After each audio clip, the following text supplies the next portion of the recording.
let's just say black people, we started 76 trillion years ago. 76 trillion years ago.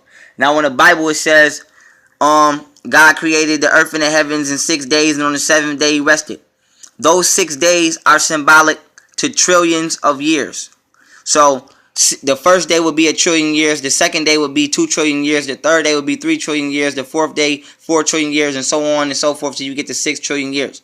Now the first 1,000,000,000 years, or the first day, would symbolize consciousness, God, intelligence, omnipresence, omnipotence, omniscience, all of that. That would symbolize the first day. The divine connection that connects us all, manifesting itself from nothing. Basically, thought would be the first day. This intelligence creating what you would call a ethereal body for itself. So something like the ethereal plane, that would be day one. It took 1,000,000,000,000 years for the thought to manifest the etheric realm, because from the mind and spirituality, all physical things exist. So from the immaterial world, which is thoughts, the material world exists, which is physical being, existence. So that's day one. Day two would be space. From this intelligence, it created space. As science will confirm, space is constantly expanding. The universe is constantly expanding. It's not doing that from its own accord. It's that divine intelligence. What is causing space to expand is what you would pinpoint as God, Allah, Jehovah, or whatever your religion wants to categorize this supreme intelligence as. That is what is causing the universe to expand. That is what what we use to process and analyze life through the five senses every day. That consciousness. So day one, that consciousness created the ethereal realm. Day two, it began expanding and creating space. So let me make sure I ain't going too far. Now, day three would be from creating space. Now, as you know, without me going into too many theories or how the universe works, let's just say particles and elements and atoms begin to form. Now you're getting what you call earth, wind, water, fire. Earth is carbon, wind is oxygen, water is hydrogen, fire is nitrogen. These four elements make up your DNA. These is why our ancestors went so high with earth, wind, water, fire. Or you always hear Chinese people or always talking about earth, wind, water, fire, the elements. That's because these four elements make up your DNA. And your DNA, if you're black, is shielded by melanin. And melanin, as we all know, absorbs frequencies and protects the DNA molecule. DNA stands for deoxyribonucleic acid. Deoxyribonucleic acid, DNA.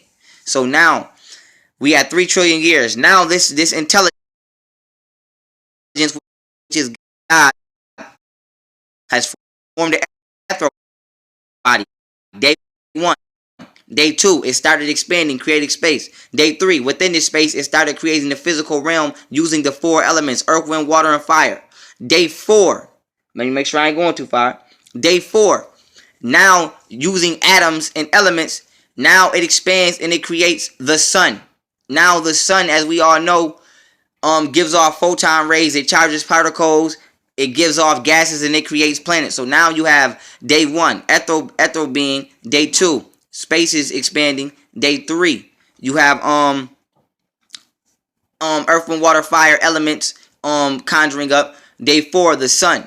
Day five, now you have day five. The sun is giving off light and it's charging atoms, and these atoms begin to create elements such as hydrogen and things like that, which are used to create planets that I'm not going to go into. But just like when you put something into a blender, it begins to mix. So what happens is the gravitational pull of the sun, after creating elements such as carbon, hydrogen, oxygen, nitrogen, they begin to mix in outer space. And this swirl creates a planet as these elements bind together, and these elements continue to bind until they get so big that they grow into a planet, and the gravity of that planet keeps all life that are on it. So now that's day five. So day four, the sun was created.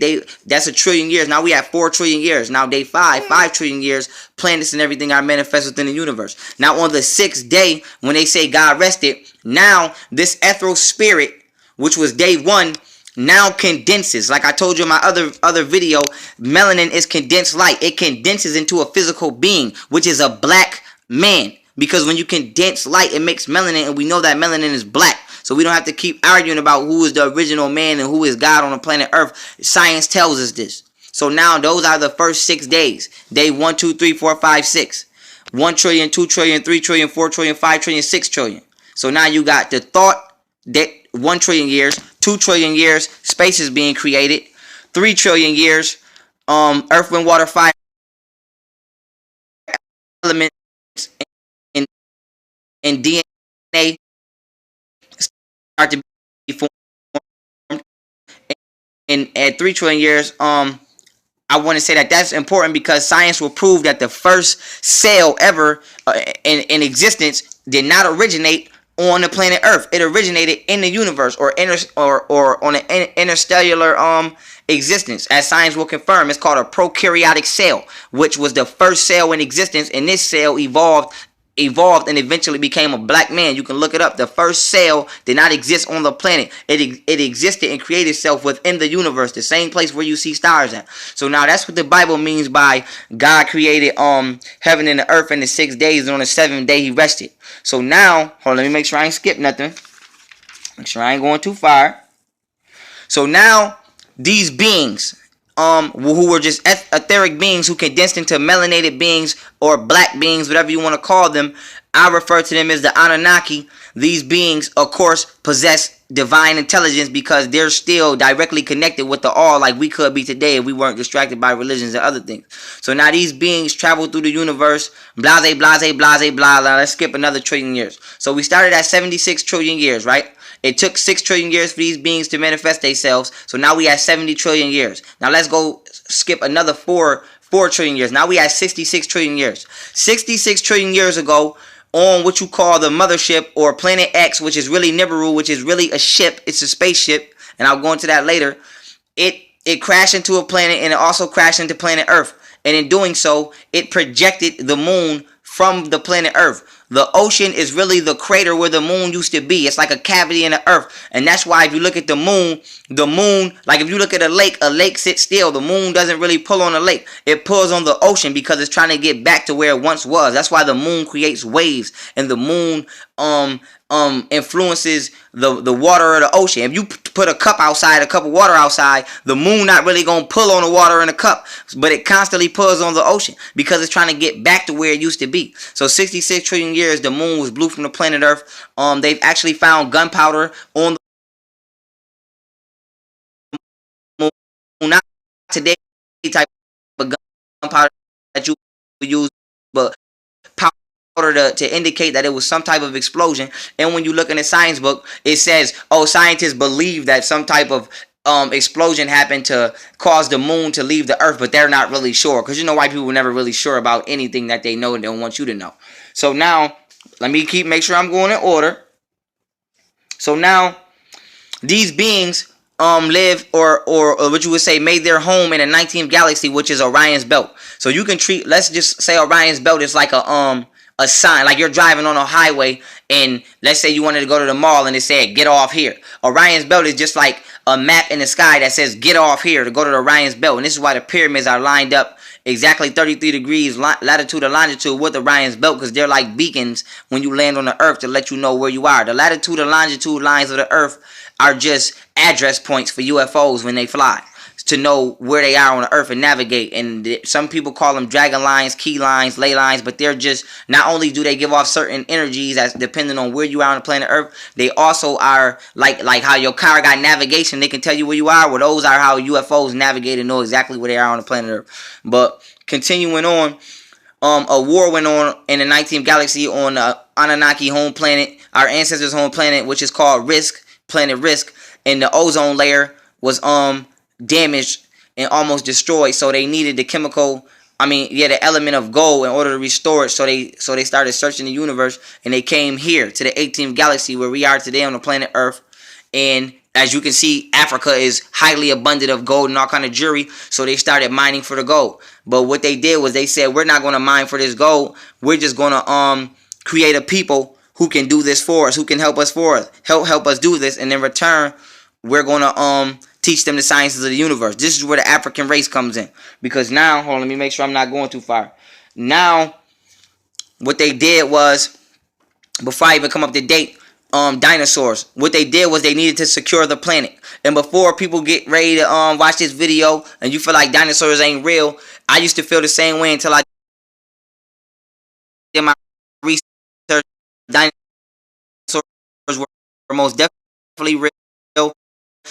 There's actual dinosaur skeletons and fossils on Mars. There's also pyramids on the planet Mars. The ancient Mayans and Incas wall that they created in South America is actually on Mars. The same exact wall. You can go on Google and look it up and look at the NASA pictures of these same things. So black people were actually at one point in time on Mars, building the same structures that they built here, and dinosaurs were as well. So what happened was the Anunnaki brought dinosaurs basically to this planet, bred them so that they could protect the planet for a certain amount of years until they return, so that other beings and species wouldn't inhabit the earth. So basically the dinosaurs were being used as like guard dogs so that other entities wouldn't inhabit this planet while the Anunnaki was waiting to return, so that they ozone layer could be fixed. So once they finally, like they say, like dinosaurs are said to existed 165 million years ago from today, but they went extinct 65 million years ago. Now here's where this gets important.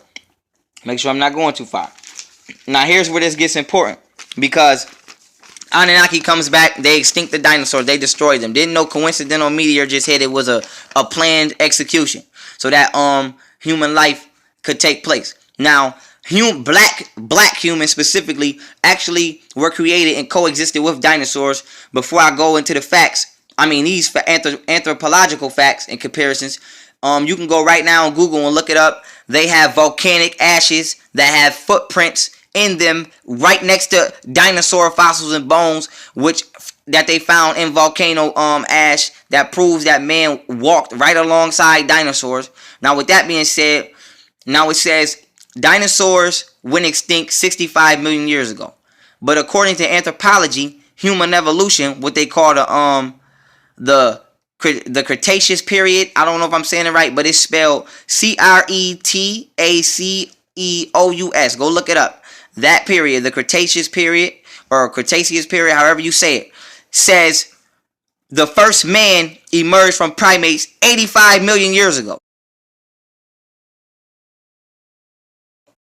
So if dinosaurs went extinct 65 million years ago and the first man came 85 million years ago, then that means man had a 20 million year run alongside dinosaurs. Now watch me show them proof. The Anunnaki used certain chromosomes from the reptiles of the dinosaurs to help construct the physical body of what you call today the African, and also from primates. A gorilla has 98 chromosomes. If you take 2 of those chromosomes away from a gorilla, he will then be a human being. Go look it up. And reptilian DNA was used in the genetic splicing to create the African race. This is why we have webbed hands. This is why the first layer of your brain, they call it the reptilian. The reptilian part of your brain. This is why when you're when you're ashy or you're dry, your skin actually looks scaly. So these is why these sciences come into play. Now,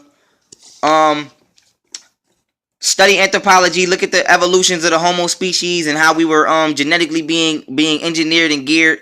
At one point in time, as we all know, there was only women on the planet, and then the Anunnaki goddess Ninti took 2.8% of her chromosomes away to make it defective and create a Y chromosome, in which she created man from woman. So reverse Adam and Eve story, which is the truth. And now we get to Homo erectus. Homo erectus just means standing tall. So now people are standing tall or walking upright according to anthropology, which I believe we already were walking upright, but whatever. So Homo erectus. The oldest Homo erectus bones found were 1.9 million years ago. The earliest or latest were 76,000 years ago, most recent. Now, why is this important? Because we are not Homo erectus today. We are Homo sapiens, which is an upgraded version of Homo erectus. The oldest Homo sapien bones are found 2,000 years ago. And then science tries to tell you, oh yeah, the oldest black person is 2,000 years ago. When y'all found Lucy's bones and all kind of bones that outdate or come close to Homo erectus. But now with that being said, according to our black ancestors, the Sumerians and Egyptians, about 400